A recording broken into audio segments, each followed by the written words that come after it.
Hi hello friends, എല്ലാ കൂട്ടുകാർക്കും നാളത്തെ എപ്പിസോഡിൻ്റെ റിവ്യൂയിലേക്ക് സ്വാഗതം. അപ്പോൾ നാളെ അങ്ങനെ നമ്മുടെ ശ്രുതിയുടെ മുമ്പിൽ വെച്ചിട്ട് തന്നെ അശ്വിൻ പറയുന്നുണ്ട് ലാവണ്യമായിട്ടുള്ള വിവാഹത്തിന് സമ്മതമാണെന്ന് പറയാം കേട്ടോ.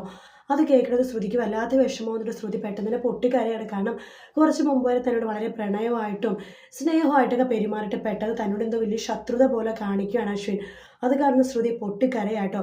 ശ്രുതിയുടെ കരച്ചിൽ കാണുന്ന അശ്വിന് ചെറിയ വിഷമമാവുന്നുണ്ട്. അതിനുശേഷം അഞ്ജലി പറയുന്നുണ്ട് ശ്രുതി എല്ലാവർക്കും മധുരം കൊടുക്കുക, അശ്വിന് ഷുഗർ ഫ്രീ മധുരം കൊടുക്കാൻ വേണ്ടി പറയുവാണ്. ആ സമയത്ത് നമ്മുടെ ശ്രുതി അശ്വിന് മധുരം കൊടുക്കാണ്ട് മടിച്ചു നിൽക്കുമ്പോൾ അശ്വിൻ അടുത്തേക്ക് ഒരു മധുരം എടുക്കാൻ വേണ്ടി പോകുന്നു കേട്ടോ. ആ സമയത്താണ് അശ്വിൻ ശ്രുതിയുടെ കണ്ണുകളിൽ നോക്കുന്നത്. ശ്രുതിക്ക് വല്ലാത്ത വിഷമമായെന്ന് അശ്വിന് അറിയാം. അത് തന്നെയാണ് അശ്വിൻ ആ സമയത്ത് ജയിക്കാൻ വേണ്ടി അങ്ങനെ പറഞ്ഞെങ്കിലും അശ്വിന് ഒട്ടും തന്നെ വിവാഹത്തിന് സമ്മതമല്ല കേട്ടോ. അതിനുശേഷം ശ്രുതിയുടെ മനോരമ പറയുന്നുണ്ട് അഞ്ജലിയുടെ അടുത്ത്, മോളെ അഞ്ജലി, ഇനി എന്തായാലും എന്താണ് കീറസാരിക്കാരുടെ ആവശ്യമൊന്നും ഇവിടെ ഇല്ലല്ലോ, അവൾ പറഞ്ഞയച്ചേക്ക്. ഇനിയിപ്പോൾ എത്രയും പെട്ടെന്ന് അശ്വിൻ്റെ ലാവളുടെ വിവാഹം നടത്തണം.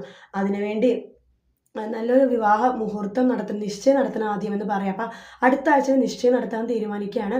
അതുകൂടി കേൾക്കുമ്പോൾ ശ്രുതിക്ക് ആകെ വിഷമമൊന്നുമില്ല കേട്ടോ. അതിനുശേഷമാണ് നമ്മുടെ മനോരമ പറയുന്ന ഒരു കാര്യം ചെയ്യാം, എൻ്റെ മകൻ ആകാശിനെ നല്ലൊരു പെണ്ണിനെ നോക്കിയിട്ട് ആകാശിൻ്റെയും അശ്വിൻ്റെയും വിവാഹ നിശ്ചയം ഒരേ സമയത്ത് നടത്താമെന്ന് പറയുമ്പോൾ വീട്ടിലായിരിക്കും ഭയങ്കര സന്തോഷമാണ്. ആ സമയത്താണ് ആകാശ് വെട്ടിത്തുറന്ന് എല്ലാവരോടും പറയുന്നത് തനിക്കിഷ്ടം പ്രീതിനെയാണ്, പ്രീതിനല്ലാതെ വേറൊരു പെണ്ണിനെ ഈ ജീവിതത്തിൽ കൊണ്ടുവരാൻ സാധിക്കില്ല, അങ്ങനെ ഭാര്യയായിട്ട് കാണാൻ സാധിക്കില്ലെന്ന് പറയുമ്പോൾ എല്ലാവരും അത് കൈയടിച്ച് പാസ്സാക്കുക കേട്ടോ. മനോരമ ഒഴിച്ച് എല്ലാവർക്കും സന്തോഷമാവുന്നുണ്ട് പ്രീതിനെ ആകാശിനെ ഇഷ്ടമാണെന്ന് പറയുമ്പോഴേക്കും. അശ്വിനൊക്കെ കൈയൊക്കെ കൊടുക്കുന്നുണ്ട് കേട്ടോ.